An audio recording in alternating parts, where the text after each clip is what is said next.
اگر نہیں ہوگا تو یاد رکھیں قریب موت آنے والی ہے۔ ہوگا کیا؟ جب گناہگار آدمی مرتا ہے، جس نے علم دین نہیں سیکھا، جو نبی کریم صلی اللہ علیہ وسلم کے احکام کو سن کر اس کا چہرے کا رنگ بدل جاتا ہے، جو ناگواری محسوس کرتا ہے، جو دیندار کو سامنے سے آتا دیکھے تو راستہ بدل کے نکل جاتا ہے، جو دور سے دیندار کو آتا دیکھے، ہادی ہدایت دینے والے کو دیکھے تو دوستوں سے کہتا ہے یار یہ پھر مولوی آگے نماز کا کہے گا۔ جب اس کا انتقال ہوتا ہے تو بڑی سخت موت آتی، سخت ترین موت۔ لوگ سمجھتے ہیں بڑا آرام سے مر رہا ہے، لیکن بے نمازی کی موت، ماں باپ کی آنکھوں میں آنکھیں ڈال کے بدتمیزی کرنے والے کی موت، ماں بہن کی گندی گندی گالیاں دینے والے کی موت، اپنی طاقت کا بیجا استعمال کر کے غریبوں، مظلوموں، کمزوروں کو دانت توڑنے مارنے والوں کی موت آتی ہے، حرام کمانے والوں کی موت آتی ہے، اپنی بیوی کو کمزور جان کر ایک شوہر ہونے کے، حاکم ہونے کے احساس کے ساتھ اس کو ذلیل کرنے اور بچوں کے سامنے بے عزت کرنے والے کی موت کی باری آتی ہے تو بڑی دردناک موت ہوتی ہے۔ بالکل ایسا محسوس ہوتا ہے روایات میں جیسے ہے کہ جیسے کسی نے کانٹے دار ایک شاخ پورے بدن پہ ماری ہو، زور سے ماری اور کانٹا ہر رگ میں گھس گیا ہو اور پھر اس کو کھینچا جائے، ایسا موت باہر نکلتی۔ جبکہ نیک پرہیزگار مومن کے بارے میں سرکار نے فرمایا کہ اس کی روح ایسے نکلتی ہے جسے آٹے میں سے بال نکال لیا جائے، یہ مشق کو الٹا کیا جائے تو اس میں سے قطرہ ٹپکتا ہے، بس ایسے موت باہر نکل جاتی۔ ایک نیک نوجوان تھا جو ہم بننا نہیں چاہتے، وہ سفر کر رہا تھا، بنی اسرائیل کا واقعہ ہے، ملک الموت علیہ السلام سامنے تشریف لے آئے، پہلے موت کا فرشتہ سامنے ظاہر ہو کر روح قبض کیا کرتے تھے۔ اس نوجوان سے کہا کہاں جا رہے ہو؟ کہا کہ حضور میں ذرا کام سے جا رہا ہوں۔ فرمایا جانتے ہو میں کون ہوں؟ کہا کہ نہیں۔ کہا میں ملک الموت ہوں، موت کا فرشتہ۔ ہم جیسا ہوتا تو کانپ جاتا، کیونکہ ہماری حرکتیں ایسی ہیں، مرنا نہیں چاہتے، ہم میں سے کوئی بھی مرنا نہیں چاہتا، ہم چاہتے ہیں 100 سال تک زندہ رہیں، لیکن اس لیے نہیں کہ بعد میں توبہ کر لیں، بلکہ اس لیے تھوڑے اور مزے کر لیں۔ اس نوجوان نے جب یہ سنا تو خوش ہو گیا، کہنے لگا مرحبا، آپ بہت دیر سے آئے، میں تو آپ کو بہت دن سے انتظار کر رہا تھا، جلدی سے میری روح قبض کریں تاکہ میں اپنے رب کی بارگاہ میں پہنچوں۔ ملک الموت علیہ السلام نے فرمایا کہ نہیں، اللہ تعالیٰ نے مجھے حکم دیا ہے کہ میں تھوڑی سی مہلت دے دوں، کوئی کام کرنا کر لے۔ اس نے کہا یہ بتائیے کہ رب سے ملاقات سے بڑھ کر اور کوئی کام ہو سکتا ہے؟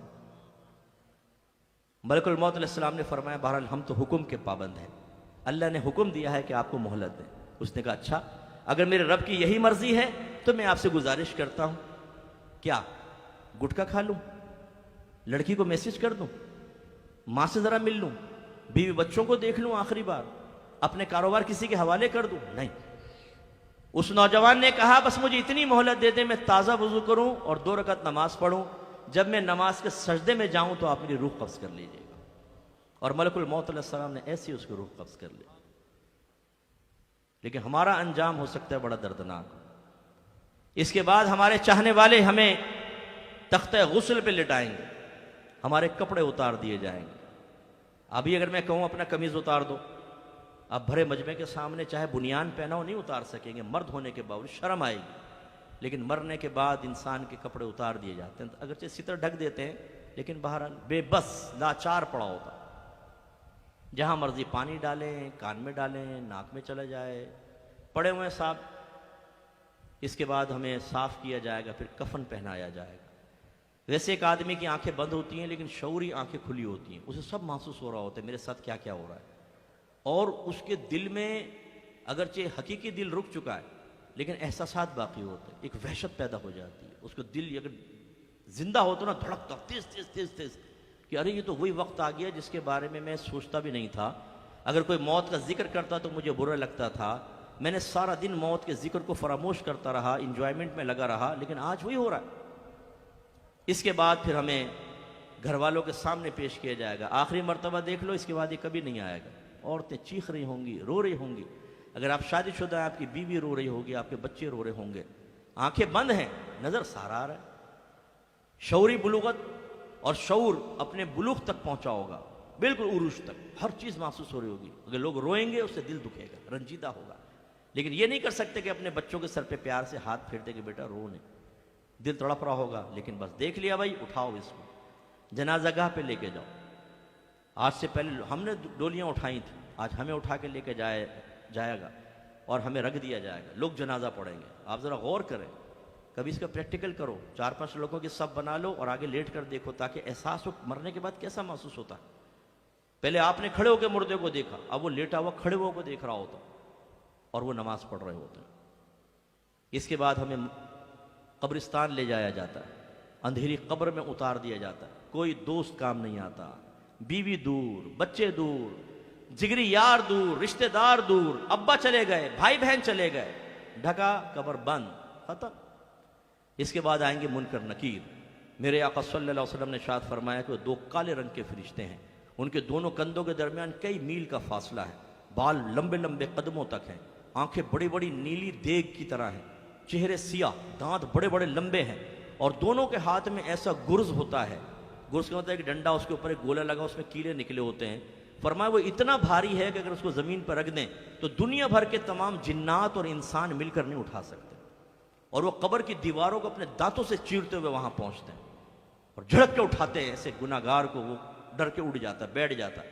پھر پوچھتے ہیں مر ربو کا، تیرا رب کون ہے؟ ماں دینوں کا، تیرا دین کیا ہے؟ ما کنت تقول فی حق ھذا الرجل، تو اس شخص کے بارے میں کیا کہا کرتا تھا؟ میرے آقا تشریف لے آتے، باقاعدہ سامنے دکھایا جاتا ہے، ھذا الرجل فرمایا، ھذا یہ کلام عرب میں ھذا اس میں اشارہ ہے، قریب کے لیے استعمال ہوتا ہے اور محسوس مبصر کے لیے اس کی وضع ہوئی ہے۔ محسوس اسے کہتے ہیں جس کو آپ احساس کر سکیں، مبصر اسے کہتے ہیں جسے آپ دیکھ سکیں۔ اس کا مطلب ہے میرے آقا بالکل قریب ہیں، ان کو محسوس کر سکتے ہیں، ان کی خوشبوئیں آ رہی ہوں گی، گلاب کی طرح خوشبو ان کے بدن سے نکل رہی ہوگی۔ لیکن اندازہ کریں جس نے نبی کریم کی صلی اللہ علیہ وسلم کی سنت کو چھیل چھیل کر نالیوں میں بہایا ہو، جس نے قرآن اور حدیث کو ہاتھ نہ لگایا ہو، جو نبی کریم کے احکام سے نفرت کرتا ہو، جو ساری زندگی احکام سے راہ فرار اختیار کرتا رہا ہو، یہ کس منہ سے سرکار کو دیکھے گا؟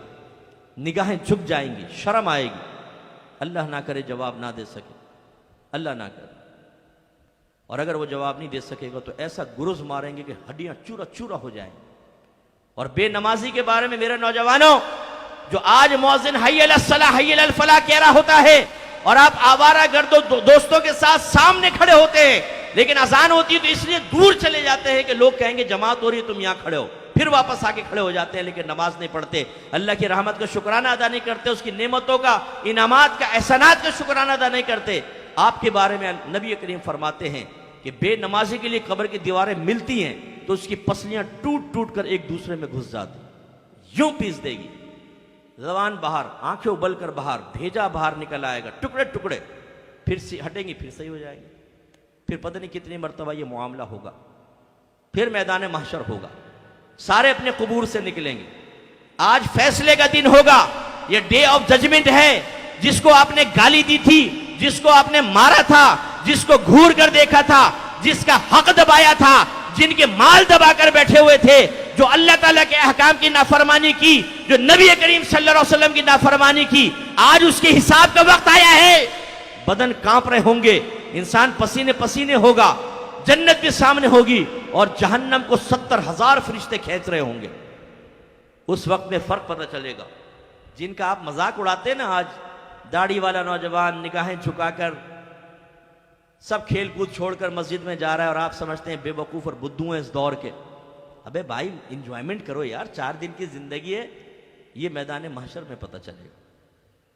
نیک آدمی کو عرش کا سایہ ملے گا، اسے VVIP پروٹوکول ملے گا، نبی کریم اپنے نورانی ہاتھوں سے حوض کوثر کے چھلکتے جام پلائیں گے، اس کے سیدھے ہاتھ میں اعمال نامہ دیا جائے گا۔ قرآن کہتا ہے کہ جب سیدھے ہاتھ میں نامہ اعمال ملے گا، وہ اپنے قریبی لوگوں کے پاس آئے گا اور کہے گا کہ دیکھو میں تو پہلے ہی جانتا تھا اللہ تعالیٰ مجھے سیدھے ہاتھ میں نامہ اعمال دے گا۔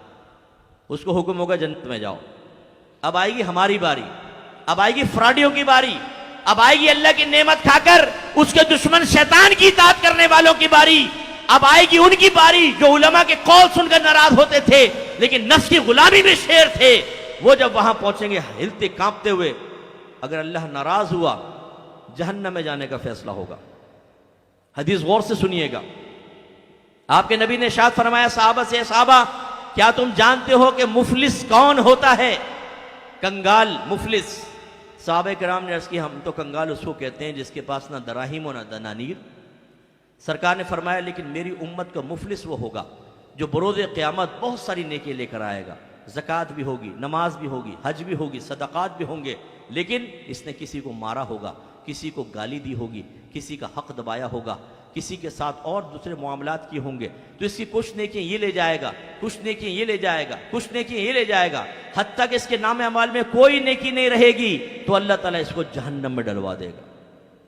اور ایک روایت میں فرمایا اگر تم پر کسی کا حق ہے تو دنیا میں دے دو، ورنہ میدان معاشر میں تمہاری نیکیاں دوسروں کو دی جائیں گی، اور اس سے حساب و کتاب پورا نہیں ہوگا تو ان کی برائیاں نکال کر تمہارے نام اعمال میں ڈال دی جائیں گی، اور ایسا آدمی بھی جہنم میں ڈالا جائے گا۔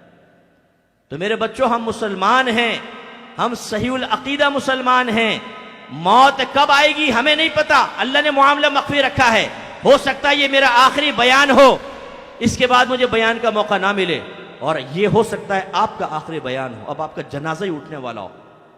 سوچئے پھر اللہ کی بارگاہ میں جا کر اس موجودہ زندگی کا کیسے حساب و کتاب دیں گے۔ خدا را اپنے نبی کی تلقینات کو سنیں اور ان کی فرما برداری کی طرف آئیں۔ آپ کے نبی نے فرمایا ہر شخص کے 3 دوست ہوتے ہیں، ایک کی دوستی جیسے ہی موت ہوتی ہے ختم ہو جاتی ہے، دوسرا قبرستان تک ساتھ ہوتا ہے، جیسے قبر میں دفناتے ہیں اس کی دوستی بھی ختم، اور تیسرا قبر میں بھی ساتھ ہوگا اور میدان محشر تک بھی ساتھ رہے گا، حتیٰ کہ جنت دوزخ تک۔ پھر تفصیل بیان کی، فرمایا اس کا پہلا دوست اس کا مال ہے، آپ کی موٹر سائیکل، آپ کی گاڑی، آپ کی سائیکل، آپ کے لباس، آپ کے جوتے، آپ کا پیسہ، بینک بیلنس، یہ آپ کا پہلا دوست ہے۔ جیسی موت آئی رشتہ ختم، سب چیزیں اب کسی اور کی ہو گئی۔ دوسرا فرمایا اس کا دوست ہوتے ہیں جو دوست احباب اور رشتہ دار ہیں، یہ قبر تک ساتھ ہوتے ہیں، لیکن جیسے قبر میں ڈالتے ہیں ان کی دوستی بھی ختم، یہ بھی واپس آ جاتا ہے۔ تیسرا فرمایا دوست نیک یا برا عمل ہے جو قبر میں بھی ساتھ ہوگا، آخرت میں۔ اب آپ اندازہ کریں کہ آپ کسی جہاز میں سفر کر رہے ہوں، ٹرین میں سفر کر رہے ہوں، بس میں سفر کر رہے ہوں، ہم نے بھی کیے ہیں، بعض وقت بات چیت شروع ہو جاتی ہے تو بس لمیٹڈ بات کرتے ہیں، بھئی آپ کہاں رہتے ہیں، یہ وہ 2-4 اس نے سوال کیا، ہم نے کر لیے، زیادہ دوستی نہیں بڑھاتے، ہمیں پتہ ہے اس کے ساتھ عارضی ہے، لیکن اگر اپنے رشتہ دار ہوں تو ان کے ساتھ تو گھل مل کے بات کرتے ہیں، گھر آتے ہیں تو طویل ان کے ساتھ رہنا ہے، وہ الگ رویہ ہو جاتا ہے۔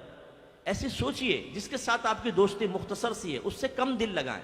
میں نہیں کہتا آپ مال نہ کمائیں، حلال مال کمائیں، رزق حلال کمانا عبادت ہے، لیکن اس دنیاوی مشاغل کے اندر اتنے زیادہ مصروف نہ ہو جائیں، جیسے ہی آپ مریں گے سب ختم ہو جائے گا۔ آپ گھنٹوں گھنٹوں ہیئر اسٹائل سیٹ کرتے رہتے ہیں، آپ مہنگے مہنگے لباس لے کر آتے ہیں متاثر کرنے کے لیے، اپنے ظاہر کو سنوارتے ہیں، یہ سب ختم ہو جائے گا۔ جیسے مریں گے آپ کی مونچھیں وونچھیں کوئی کام نہیں آئیں گی، یہ سب پڑنگ نیچے گر جائیں گے، صاحب حال خراب ہوگا۔ 4 دن بعد ماں دیکھ لے تو چیخیں مار کے بھاگ جائے آپ کے پاس سے۔